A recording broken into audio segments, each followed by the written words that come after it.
when I quit was actually to get into adventure sports. I'm really fond of adventure sports. So like the moment I quit, my next step was to go for a mountaineering course. I ended up going to NIM Uttarkashi, did that. Fortunately, Johns Hopkins University has a very extensive alumni base at the World Bank. The most effective way of getting an interview is to get referred. You can apply to 100 places, you will get just about maybe 10 calls at the max. You get referred to 100 places, you will get 50 calls. That is the difference that makes, right? How do you get referred? So amongst these 3-4 things is the step to get the first interview. The world of ORNs and Karolbas is very different from the corporate realities. So when a candidate directly steps into this corporate world, look for opportunities on LinkedIn, they find it extremely difficult to digest and understand what the hell is going on here. So it can be civil services in India versus multilaterals. Over. Okay. So if it is civil services in India versus multilaterals, I would say the work is very comparable. If you reach out to somebody, irrespective of where they are in the World Bank, and you show them that you can add value, they can create a short-term consulting role for you instantly. They can say, I have the budget on this project. I like how you think. I can ask you to start doing this for me. There's like a sense of nepotism that exists everywhere, right? So quite a few of the roles are created in a way that they favor somebody in specific or a group of people in specific. 100% IAS, IPS, IFS is not the place, not the only place that can do that. You can, there are so many roles that have opened up outside the civil services sector that allow you to create a very similar, if not greater amount of change. Hello viewers, welcome to this podcast by Rebounce, which is being run as part of our Plan B diaries. Today we have with us Arjun Kaushik, who did his BTech and MBA from NMIMS, and after that he did his MA in International Development and International Economics from John Hopkins College. Currently, he is working as the evaluation consultant at the World Bank Group. Thank you, Arjun, for taking out your time and accepting our invite for this podcast. For our viewers, can you give a more detailed journey and what your journey has been till now and what exactly are you doing currently? Sure. First of all, thank you for having me here. It's great to know that there is an institution like the Rebounce that exists to be able to help, ex-UPSC aspirants. I wouldn't say basically UPSC aspirants, right? So coming to the question though, my journey has been very similar to a lot of people who studying for UPSC, stop studying for UPSC. I started off as an engineer, I'm like almost, I guess 70% of UPSC aspirants are like, I read a random statistic, may not be true. We've been taught not to trust random statistics. So, did my engineering, did my MBA. It was a 5-year dual degree program. At the end of it, I joined Ernst & Young, went to management consulting for about a year. Didn't like it too much. I was in a place where it seemed like we were working 12, 14 hours a day, putting money into somebody else's pocket, not creating that amount of, I quit. My instinct when I quit was actually to get into adventure sports. I'm really fond of adventure sports. So like the moment I quit, my next step was to go for a mountaineering course. I ended up going to NIM Uttarkashi, did that. When I came back, I had a very interesting conversation with my father, who's in the Indian Army, retired about 6-7 years ago. And he said, why don't you, give UPSC civil services a shot? Since you're going to be, taking some time off, figure out. I'm like, sure, why not? So my journey started off as a very big fluke, like how things. So I started preparing, gave myself a good year sitting at home, figuring out. I started off with a little bit of coaching in the beginning. I didn't find it too helpful, so I went back to own preparation. For that year, I was essentially sitting at home, studying like 10, 12 hours a day. Things played out, well. I cleared started studying for mains, did terribly at mains, which I would assume a lot of, first timers are like that, but maybe not. A lot of people make it in the first time as well. So, good for them. I figured, I think one of my biggest pitfalls was not choosing the right optional. I thought I was good at mathematics. I chose that, realized I'm not as good as I initially thought. So unfortunately continued again. Oh, sorry, no. So the first pre I didn't clear. It was the second and third pre that I cleared. I took three. Yeah, sorry, just, this is a bit, It's all when I right. look back, it becomes a bit hazy. So yeah, first pre I didn't clear, quite a shock. Second and third pre with mathematics I cleared. Uh, but mains performed terribly. But at the end of the third one, I mean, I saw a lot of people around me who were getting stuck in the same journey of doing it again and again and again. And I was pretty sure that I did not want to, be in that same rut. Not that, so again, for people who are really motivated, who want to do it, it's great. Go do your thing. It's a beautiful journey. You learn so much. But by the end of my second pre, I knew I had to have some backup plan, you know. So I started looking out that if I don't clear mains on the third time around, I'll look for a job. And I'm very sure that the amount I've studied and the amount of just the amount of knowledge that I've gained about every sphere of India, that I want to work in the field of education, right?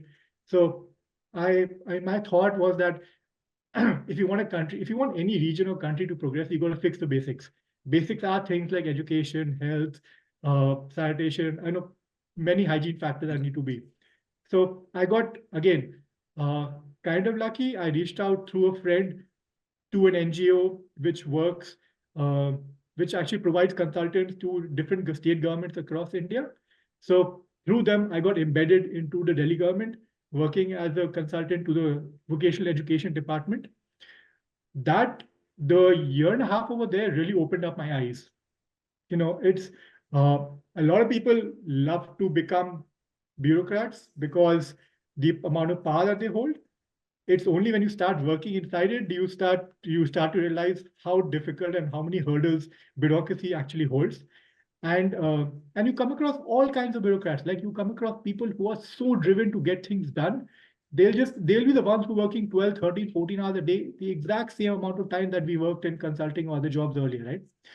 And then there'll be those who come in for 6 hours, 7 hours, and who would, they just wouldn't get things done. They would refuse to sign on documents.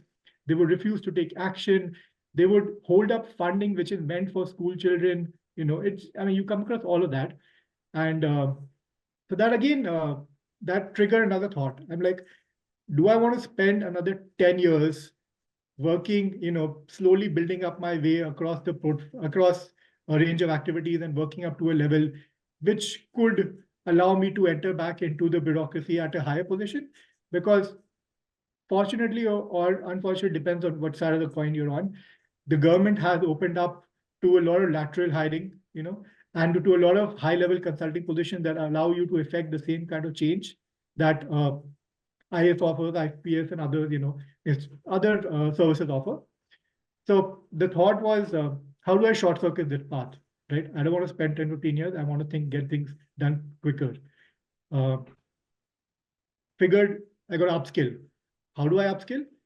Find better education, find more relevant skills that I can acquire.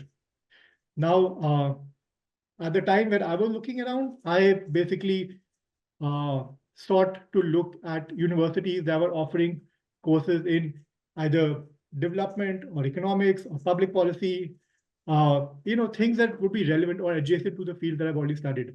Right? Uh, I was uh, fortunate that I come from a little bit of, I would say a little bit of privilege in that sense, because father has been in the army, he's done well. Mother has been an educationist all her life. So, I had like enough savings to be able to and afford a loan and get, have some amount of backing involved. Uh, Applied to 4, 5 universities across the world, got through, applied to 4 or 5, got through 3 or 4. Uh, Chose John Hopkins University because they have a very, very important, I would say, very powerful, very strong international development department. Uh, and like one step further being that I figured if I want to go further in the field, you got to target bigger institutions like the World Bank, the UN, the IMF, other Asian Development Bank, Asian Investment Bank, other things that allow you to sidestep into similar roles in India. Uh, Fortunately, Johns Hopkins University has a very extensive alumni base at the World Bank. That's one of the main reasons, I mean, when you've taken up 2-3 years from your life, you've got to be very strategic about these things. You got to be very, careful about where you. So did that, start in 2019. Uh, Pandemic happened, things went to new levels of highs and lows, but managed to get out of it. Moved to Munich, Germany in 2021, right after graduating, because my then girlfriend, I mean, later wife, had been here, and we'd been in a long distance relationship for quite some time. Again, got kind of lucky that I was able to work remotely with the Washington, D.C. team, which is, so I am working with the Independent Evaluation Group. We basically look at how do we improve the development effectiveness of the World Bank across the world. So on like 3-4 levels, on a project level, on a thematic level, and then at a country level. Right? So I've been absorbed in that work for the last, for people who know the field, it's called monitoring and evaluation. That is the larger field who are aware of it. So I've been absorbed in that kind of work for the last 2.5 years. And just now, in fact, I'm transitioning to a different stream of work, adjacent stream of work, to a different team based in Europe. That kind of helps with the time zone difference as well. And now we'll be looking at strengthening country M&E systems for better, essentially for better impact on the ground. Right?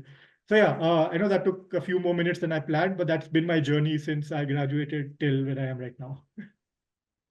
Thank you for explaining your detailed journey, Arjun. I'm sure your journey will act as a very powerful insight for a lot of our viewers who are planning to get into organizations like multilateral organizations like World Bank Group. But talking from the very start of it, when you decided that okay, now you don't want to give any more attempts in the civil services preparation, we find that a lot of candidates keep on preparing for civil services and appearing and remain in that vicious cycle for a decent period of time. So can you suggest some basis around which a candidate can think that, this is the right time to exit out of the preparation and do something else? Okay. That's a very interesting and very personal question for every person to answer. But again, this is just between us, like my view on things. So I'm going to give you what I feel is right, or what I feel was appropriate, rather. My thought is that if you've studied seriously for a year or 2 years at home, taking another drop year will add very, very marginal extra value to your studies, right? Because you've got your base cleared, you've got your writing skills cleared. I mean, actually, you don't have your writing skills cleared because that is the biggest problem that people face. It's only when I stepped out, I realized how bad we are in India when it comes to writing skills. Like, oh my God, the amount of writing skills that I've learned the way that I developed my writing skills at Johns Hopkins and at IEG has been tremendous. We just do not have that skill in place in a lot of places in India. But sorry, coming back. So yeah, I would, again, if I had to do it again, I would give myself, or if I had to restart, I would give myself 2 years to be able to sit at home if I had that amount of privilege to sit at home and study, clear out all my basics, clear out, prepare well on my optional front, prepare well on my GS front, prepare well on, take those 2 months before pre, 3 months before pre, revise as much as I can, get those things done. But then if I'm still not making it, find employment or find something that's adding value to you apart from just studying for UPSC, because at that time you should start getting a signal that it's a harder hill to climb than you initially thought, right? And you want to have, after 2 years, you want to have some backup in your brain, in your mind. And so yeah, that's my thought essentially. In fact, I also personally completely agree with you on this. We at Rebounce very often advise candidates that even if you want to prepare for civil services, give 1 or at max 2 attempts on a full-time basis, which essentially means preparing for 3 years. After this, if you are really into it, interested in it, get a job, and along with this, start preparing, because now you don't, if you are a serious aspirant, you don't need to put in more than 4-5 hours, because all you need is to just brush up whatever you already have. Along with this, keep a touch on the current affairs part.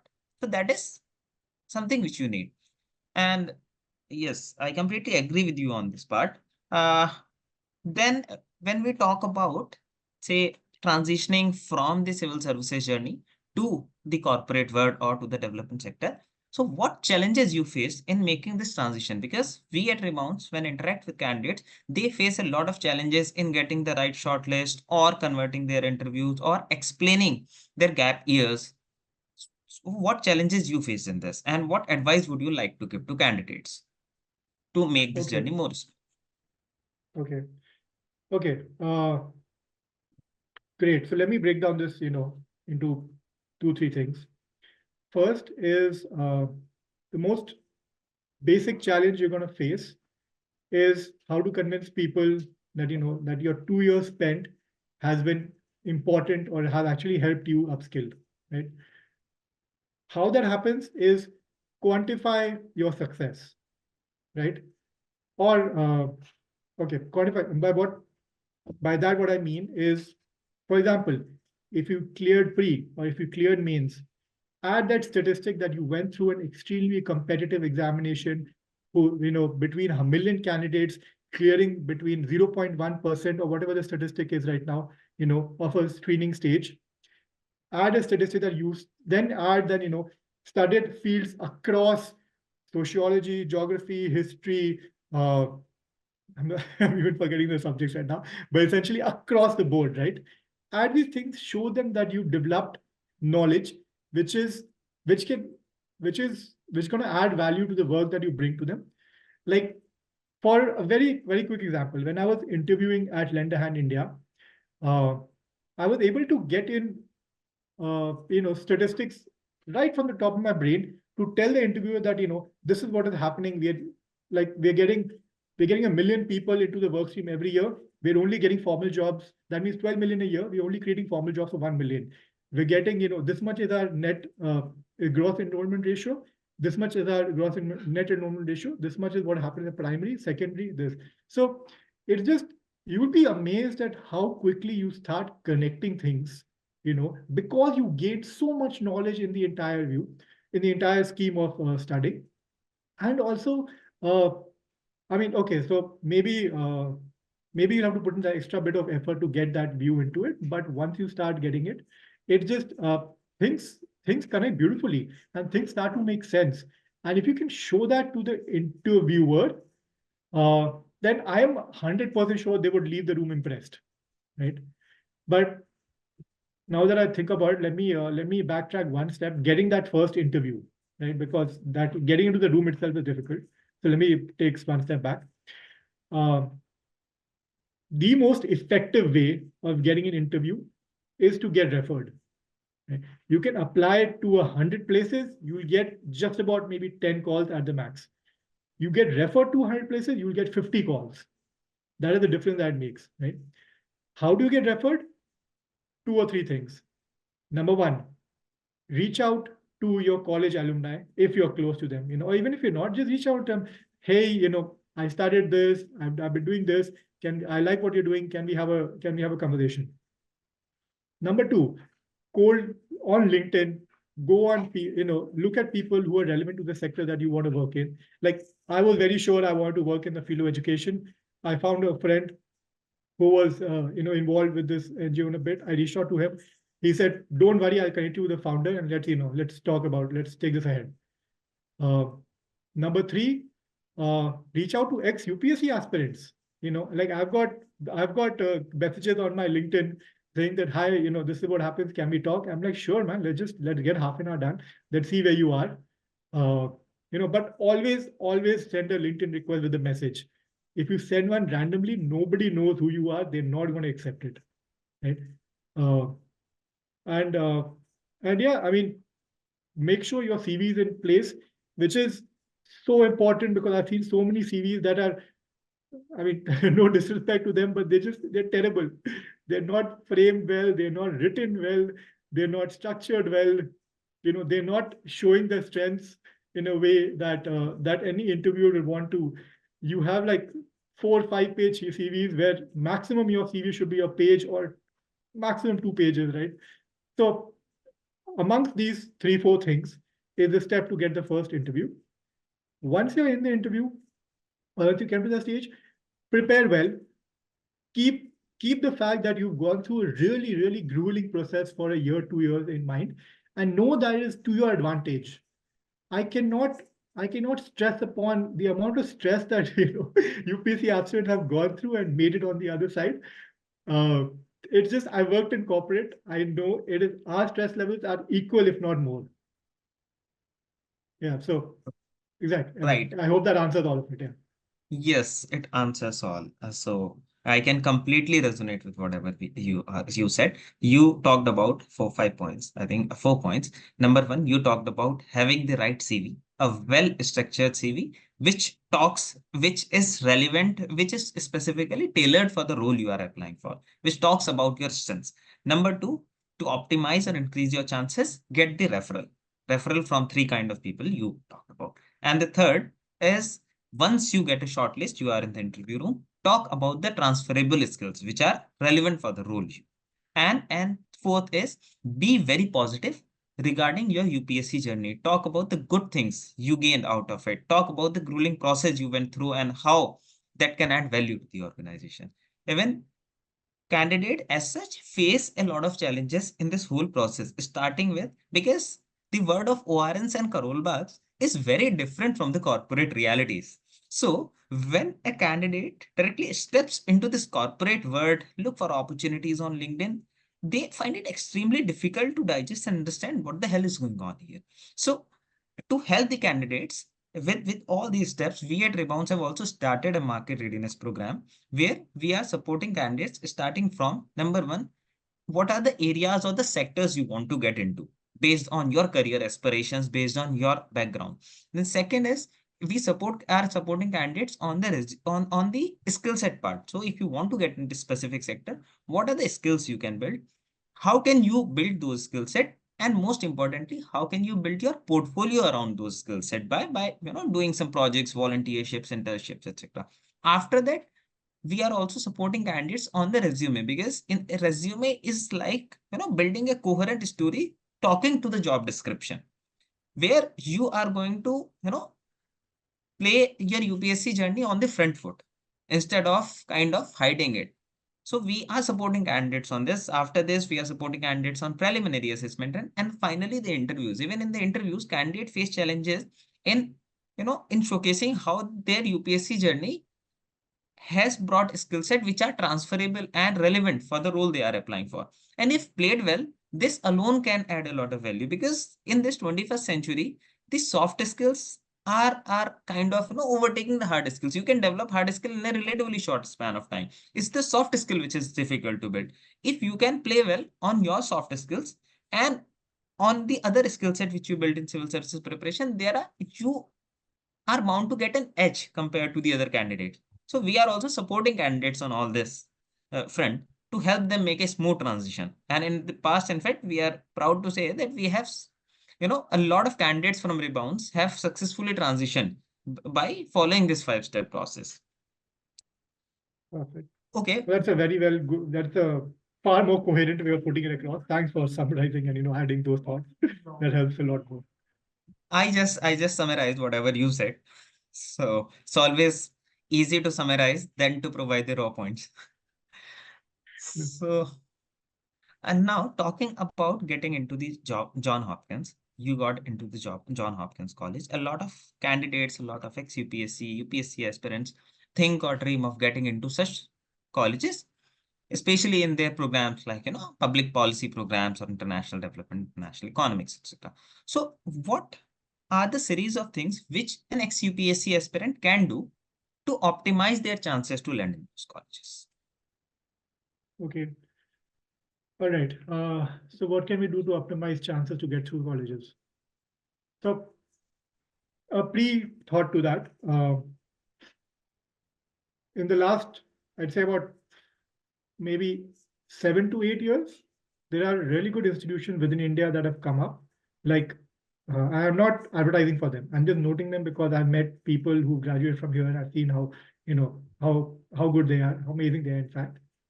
I think there's ISDM, ISPP, then ISB itself offers I think they used to offer like an MBA and Yes.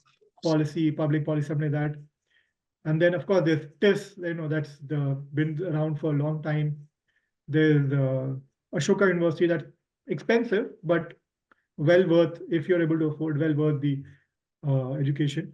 So yeah, if you're in a position that money is going to be a slight constraint, I would first orient myself towards institutions within India. If you're fortunate enough, then I would say, look outside. And because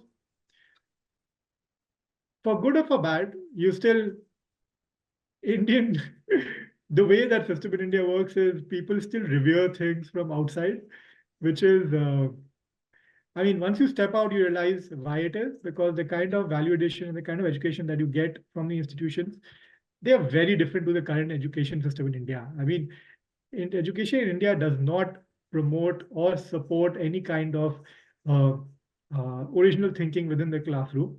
And I know that sounds so cliched, but literally you have to step out to realize how different things are. Right? The amount of experience that people get together in a classroom and talk to each other, that itself offers so much development. But okay, I'm sorry, I'm sidetracking here. How to get in? So having factored where your constraints lie, how to get in part is you gotta focus on 3-4 things. A, uh, if you do not have enough of work experience, because ideally your chances of getting through a program outside will rise exponentially if you have relevant work experience, right? Means get some work experience in India. Getting work experience in a developing country, and obviously when we're talking about UPSC, it has to be India. I mean, would most likely be in India, is invaluable. Right? You can weave that into your essay, into your classroom later, into your story later when you're applying, when you graduate, right? So get I mean, I would say minimum year and a half, 2 years of work ex, because that shows you that you've been in an atmosphere, you understood things, you created small changes that you can also put on your CV and in your thing. Then, if you already have WorkX, start focusing on preparation on how to apply, which you can look up. It's a general GRE score, your application, intent, which would include your essay, your letter for your recommendation letters, your other whatever goes into it. I'm forgetting the entire gamut of things, but um, I would also suggest somewhere in the middle that you take a really good look at where you want to head into at the end of your education, right? Like my thought was I want to be in a multilateral institution, preferably the World Bank, because I just I don't see the amount of effectiveness that the UN creates, and which is visible now if you see across the world the number of wars that are happening and the efforts. Having said that, there are a few UN institutions that are incredible. UNDP does a great job. UNWFP does a good job. UNESCO is decent. UNICEF is great. So you have specific institutions. So go on LinkedIn, see the people over here, what schools they come from, right? And try and target those schools. Again, this is uh, creating the assumption that you have that little bit of financial leverage that you can use to be able to go outside, right? Even if you don't, a lot of institutions offer a good amount of scholarship funding, right? Like I went on almost like a 50% scholarship funding, which was a major reason why I was able to afford, between my own savings, what I worked, and the loan that I got, and from my parents, between the three things, I was able to afford my education. Uh, having again, so then the next step from there would be if you know the institution you want to target, you want to figure out the specific programs that suit you best. Mine was sure I want to study development. Right? Development entails a big part of development is studying economics. So look at courses that are looking at development economics, public policy. And again, this is my my mind view because I knew I want to stay in this world. I knew I want to eventually come and work with the government. I want to be in a related field. It could also be that you want to completely escape this. You want to go do an MBA. You want to go to a master's in psychology. You want to study something else. So you figure your journey accordingly. Mine is very specific to what I did, so I'm going to be offering advice on that. Um, so yeah, once you have your college in place, your program in place, your applications would generally start between October, November. So you got to be lined up for that. Always apply as soon as possible. Don't wait for the last cycle. Always apply for external scholarships if you can. And I mean, once you're there, just blow it out of the park, man. Just you've studied a lot more than the amount that they're going to be studying over there. Things over there are going to seem much easier. Your UPSC knowledge is going to transfer into those subjects almost seamlessly. Everything that you study there, you would have probably already touched upon or studied in depth when preparing for UPSC. So yeah, I mean, I've tried to structure my thoughts a little more over here, but they're still pretty haphazard. So yeah, if you want to take a shot at this, go ahead. Yes. In fact, I completely agree with you on all this. Whatever view you gave is a completely coherent view. It starts with number one, building a consistent, coherent story. So get some work experience which aligns with the kind of role you want to get into in the future. It can be by doing a fellowship, an internship, or anything, or a full-time job. After this, Sorry, just one thought. So I would say full-time job is most important because of two things. Uh, it pays you, and you want to be in a position where you can say that you provided service for payment, because internships are still seen as a little lower than a full-time job. Even fellowship for that matter.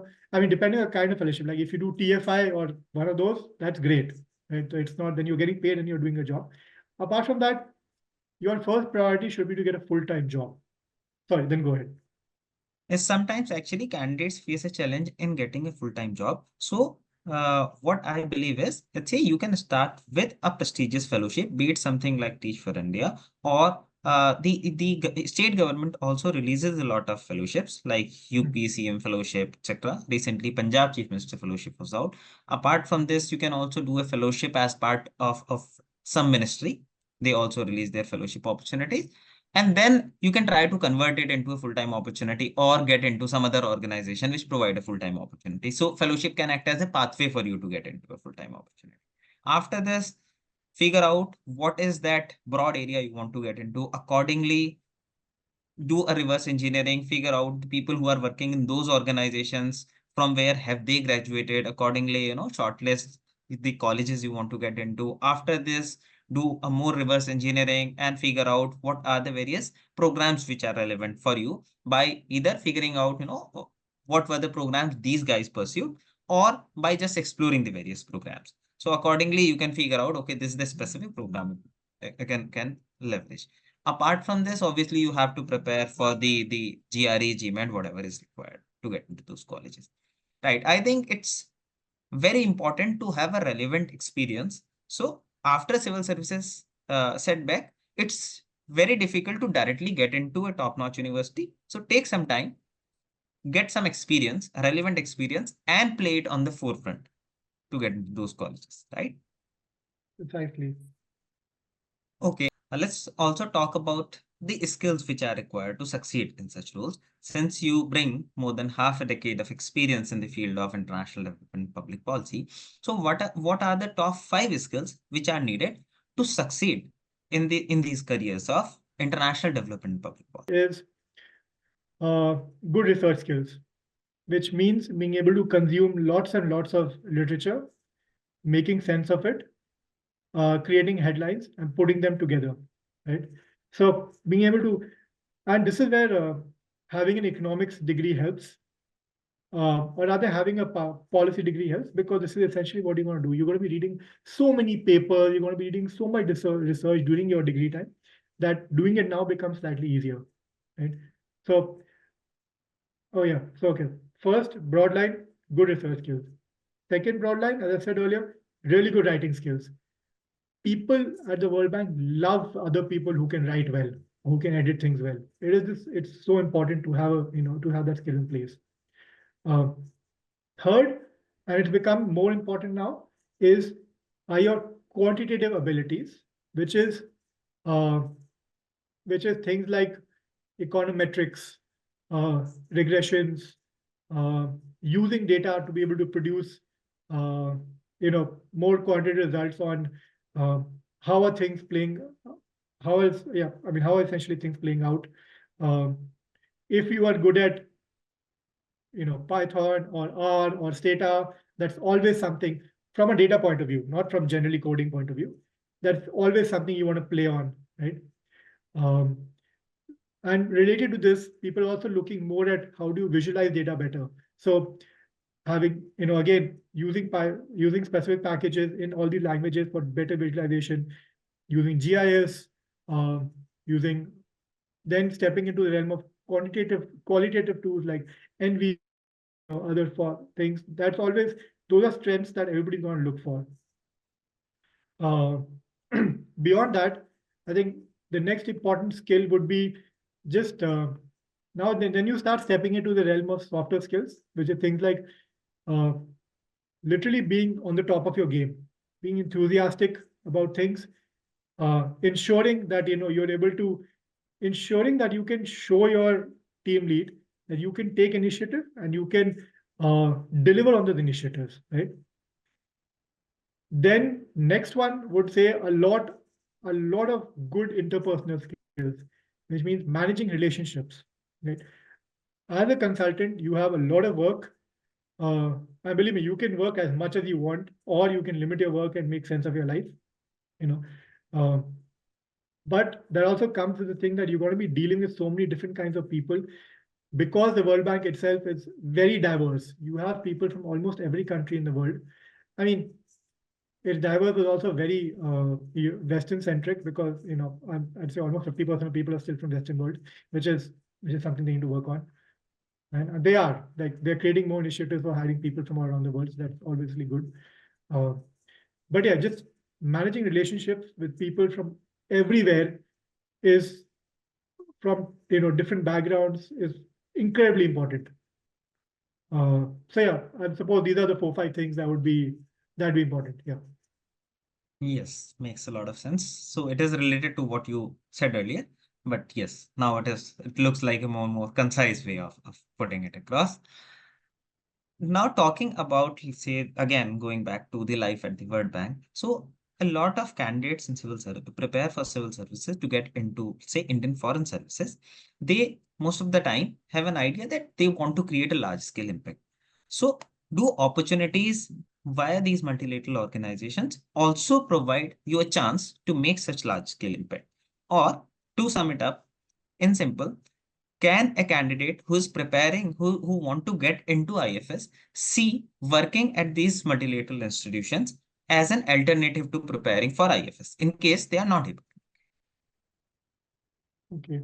So you want IFS specific or generally, civil services in India versus uh, multilaterals?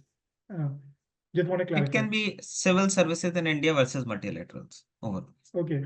So if it is civil services in India versus multilaterals, I would say the work is very comparable. You know, uh, you are still going to go about achieving impact uh, in the same, probably even higher levels, probably, because it obviously depends on what you're working on, whom you're working with, what is the priority area, right? Obviously, I mean, like, if you're going to be a DM in a district getting things done, the feeling that comes with it, I'm sure is incredible. Like, I've not obviously not done it, but I've heard it's incredible, right? But what I have done is uh, gone to countries, worked with spoken to government officials over there, understood what's happening on the ground, and then being able to create uh, reports that will influence their policy to be able to do better. Right? So, uh, Okay, you want to find what is the level of impact that you want to create, which means, do you want to be downstream on the operational, working on a specific country, getting things done over there on a specific program? Or do you want to be further upstream, which is things like evaluation, where you're going to be, working on a much broader level, creating recommendations that are going to play out in the next 4 to 5 years, which are going to be highly strategic in value, but take much longer to play out on the ground because these things require systemic changes at World Bank group level, right? So you got to find where you want to be. And this is something that even I struggled with, because when I was working with the NGO, through the NGO with the Delhi government, things that we did would have direct effect on processes in place within a few months. We issue circulars right now, orders right now, we could see effect happening 2 months down the line, 3 months down the line, or within the academic year, right? In my current job, we work on evaluation, we issue recommendations, which takes almost a year, the entire process of doing an evaluation. Those recommendations are then tracked for 4 to 5 years on the implementation, right? So the time scale here, but that's the role I am in, right? So that is what I had to struggle with myself to understand where I want to be. So, but the time scales are incredibly different. You will finish your evaluation, you will probably even leave this job, and you still may not know what happened to the end of it, right? So, so you got to figure out what works for you. But the level of impact, as I said, is comparable or greater than the kind of work that you do in civil service in India. It's just that as an Indian, you wanna obviously work on your country, so that you won't have that amount of emotion. Perhaps you won't. This is my view. Perhaps you don't have the same amount of emotional connect and motivation that comes along with it. But if you're okay with that, then impact is not going to be something that you want to look into. You will be getting things done and creating changes which are going to affect millions of people eventually. Right. Can't agree more with you on this. In fact, when we, let's say, compare a DM versus, let's say, a principal secretary, the difference between the two is DM, let's say, makes an intervention in the PDS scheme at the district level. So they are able to see the change directly in a very short span of time. They are able to feel the change. But let's say if a principal secretary is working on a scheme which will take a lot of time in its implementation and finally in the results coming up. So you may not directly feel that change, or it may take a long time for you to find the change, especially let's say if you are as part of a multilateral organization are working on a trade deal, on negotiating a trade deal with, let's say, Europe as an example, then the impact you can make out of it is huge. It's humongous. But you may not directly feel the impact of it. Some villager who is, who is able to sell their rice at a relatively better price can directly see the impact. But since you are not directly interacting with him or her, you may not see the impact directly, or especially in a very short span of time. It will take some time to see that tangible impact. But certainly the impact made is huge. Exactly. I mean, that's what you gotta find the balance between policy changes and operational changes, right? Where your interests lie. But yeah, essentially that's a good example to use. In the Indian context. Right. Thank you. Now, coming back to, let's say, when we talk about getting into multilateral organizations like World Bank, one path which you pursued is doing masters and landing into this. So what are the various ways through which a candidate, especially let's say an ex-UPSC aspirant, can aim to get into such institutions? Because I'm sure that even such multilateral institutions have opened their Indian arm right now. So maybe, starting with them can also be an option. So what are those various ways? Exactly. No, that's very relevant. And there, so how to get in is essentially 3 or 4 ways. The first is getting in through, or start working with them through consulting contracts, which are called STCs, short-term consultants, which I've been doing for the last 2 years. how to get those short-term consultants is it's very, very unpredictable how these, no, I wouldn't say unpredictable, but highly variable. Because if you reach out to somebody, irrespective of where they are in the world, in the World Bank, and you show them that you can add value, they can create a short-term consulting role for you instantly. They can say, I have the budget on this project. I like how you think. I can ask you to start doing this for me, XYZ for me. It is literally that easy for them to create a role for you if you can show them value. Same thing within India. World Bank, IFC, MEGA have a huge, okay, maybe MEGA doesn't have a big team, but IFC also has a decent team. World Bank has a huge team within India. Reaching out to people who work there, showing them you can add value, they can create contracts for you to be able to just start working on very specific deliverables.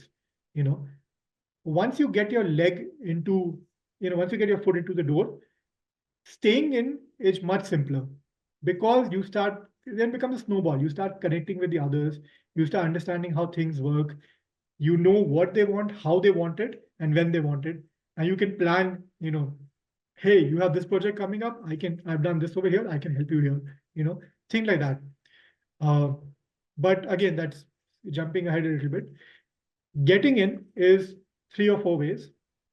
The most celebrated / competitive way is the YP program, Young Professionals. It is the most competitive because people across the world apply for it. It has an incredibly low percentage clearance, much higher than UPSC, of course, but still lower than other places. But if you do get in, the kind of your starting point is much higher than what you would do otherwise through other ways. The second way is lateral entry for all the positions that you find on the World Bank Group website, right?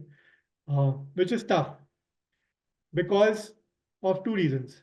A, many times they are opened knowing somebody is stepping into the role, or they created in a way that there's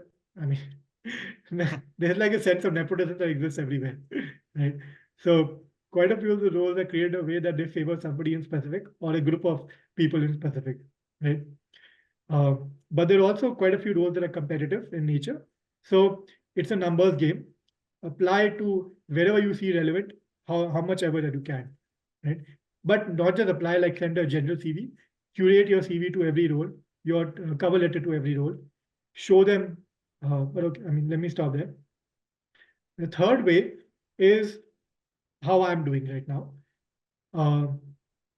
which is, start consultant by breaking into, so even as a consultant, you can either reach out to them, tell them how to add value, and they create, or there's a link where they put up all the consulting assignments that they are hiring for, and that too is very restrictive. That is just like 50% of the consulting assignments that are out there, right? And on that link you can see terms of reference for, like, there are always some 10-15 roles on it. So you apply on that. Like, that's how I got my position at my consulting position. I applied on that, went through like a rigorous interview, presentation, interview again, and then got into the thing, right? So yeah, that's the third route, the STC route. And then the fourth route is not very, okay, that's not even relevant to us, it doesn't matter, but it's basically secondments and all, which is once you're already in some service, then you can go on a secondment, but that's not relevant to us right now. Okay. I'm very sure that now after this session, you are going to get a lot of requests for STC roles. I can't. So just to be fair, I can't create those roles. I'm not in a position. You got to reach out to people. Okay, let me give you that tip. Reach out to people who have something officer or something specialist, or what are or something lead against their name, right? So like operations officer, operations specialist, right? Lead something officer, those are the team lead level people who can create roles for you. So those are the ones that you want to, or something higher than that. But analyst level or consultant level, they are not the ones who can, they can refer you. And it's good to have a really good relationship with them because they know when things open up, right? But they're not the ones who can, most often, they're not the ones who can open up things for you or can create a role for you, right? Okay. Okay. So still they can reach out to you, make connection with you, and you can help them get a referral if they have the required skill set, obviously. Of course. And now talking about the young professional program, obviously I also understand that the selection rate there is very low. There are a lot of candidates who want to get into a YP program, but find it difficult to get into it. So there is there any, any tip, any shortcut, anything which a candidate can do to optimize their chances, apart from what we discussed, building a coherent story, getting the right experiences, and applying. So the thing is, the YP is especially difficult for UPSC aspirants because there's the age cutoff, which is the same as the UPSC age cutoff, 32, right? And depending on where you started, like I started my UPSC journey very late. I was already 25, 26 when I started my, 25 maybe. Yeah, I started a little late in my career, maybe 25, whatever, doesn't matter. The point is it was late is the thing. If you're starting at right after graduation, uh, there's a chance you'll make it, but you got to get WorkX. YP program will not look at you if you don't have work experience. They'll not even consider your application, right? So you gotta get those 3-4 years of work experience. So plan accordingly. Plan to apply for it when you're 30, 31, when you're hitting just about 32, because you want those your number of your work ex to be able to justify that you're a serious applicant, right? Uh, Second is a lot of YPs come with a PhD, which is the other way that if you have limited work ex, but if you have a PhD, then you are getting in the race. I think almost like 70% of the YPs are PhDs. Really, that's what I've heard. I've not done a CS analysis on it, but that's generally.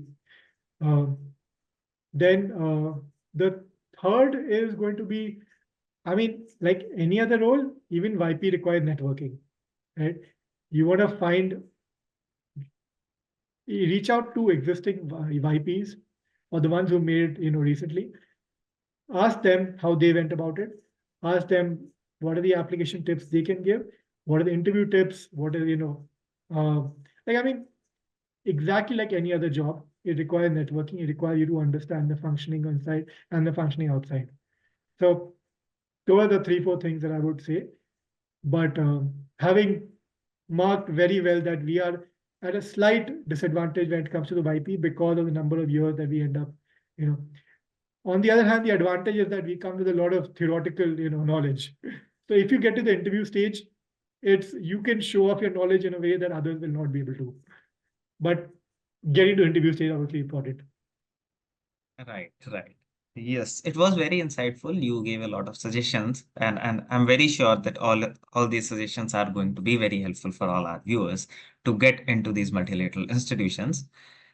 Now, coming up to the final question, the last question for this podcast. What advice would you like to give to a person who is just planning to get into civil services preparation? Oh, wow. Okay. I wish I could go back so many years to give myself the same advice. Uh, Now, I'd say the first thing would be very cliched, but obviously it would be, why do you want to get into it? Like, do you want to do it because you want the money? Do you want the power? Do you want the influence? Do you want to create impact? I didn't have any of that when I started because it was literally the conversation that I had with my father was, hey, why don't you prepare for civil services? I started reading a little bit about it. I saw that it's going to be influential positions and it's going to, you're going to be doing things, getting things stuff on the ground. And like, I mean, my father has been in the army for 40 years, 37, 40 years, right? So I could relate to the kind of things that are kind of changes you can create on the ground for. So I was like, sure, man, if it's similar to what you've done, why not? So I wish, I mean, I would tell myself that, have a deeper look at where you want to start at. Um, once you start preparing,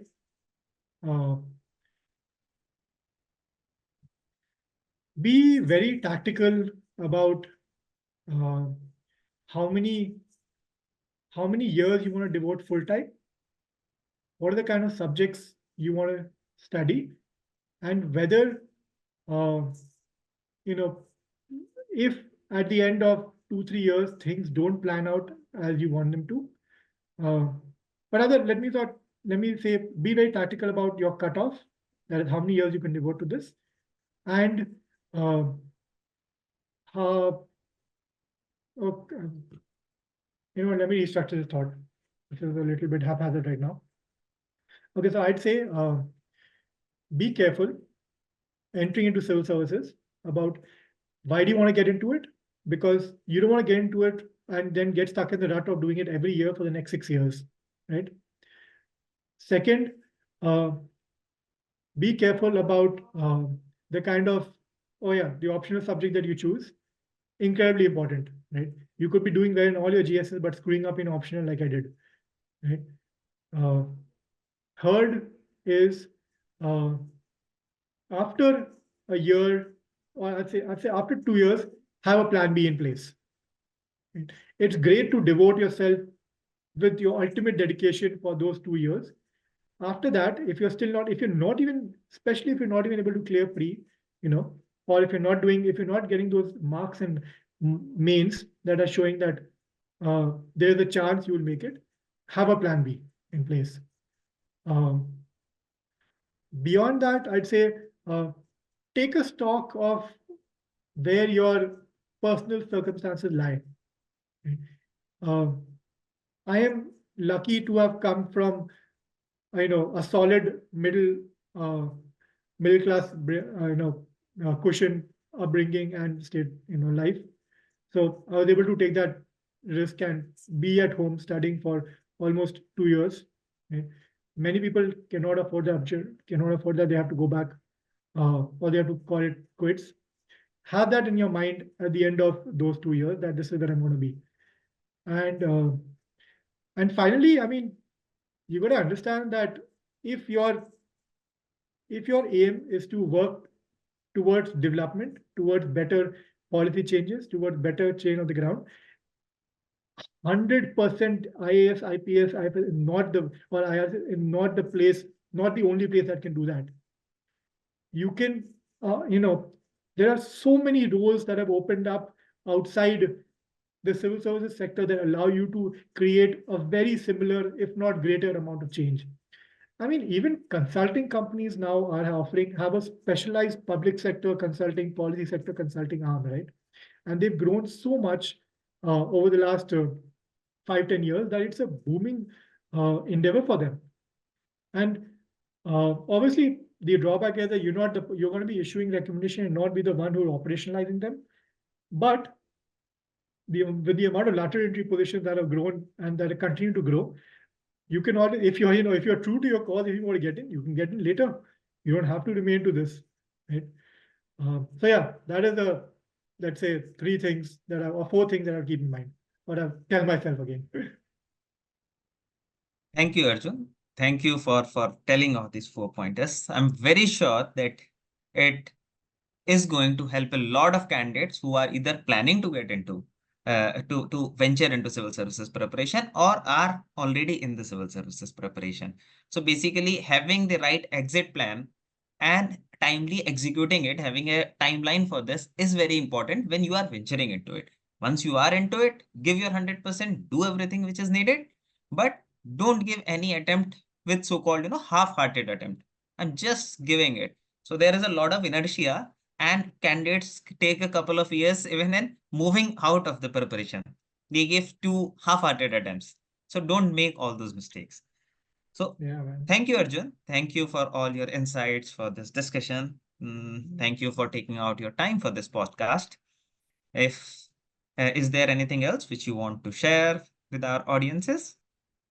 I mean, I'd, I guess my concluding thoughts would be on this, you know, to keep strong, man. It's a beautiful journey. Everybody tells you at the end of it, but you don't realize it till you finish it.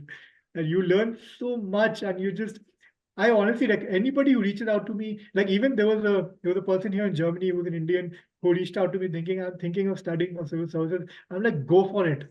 You're gonna learn so much. You're gonna be absorbing so many new things. Even if you're doing it from here, just I mean, okay. So I advise, don't do it from here. I advise, go back to an environment which has a little bit of safety around you.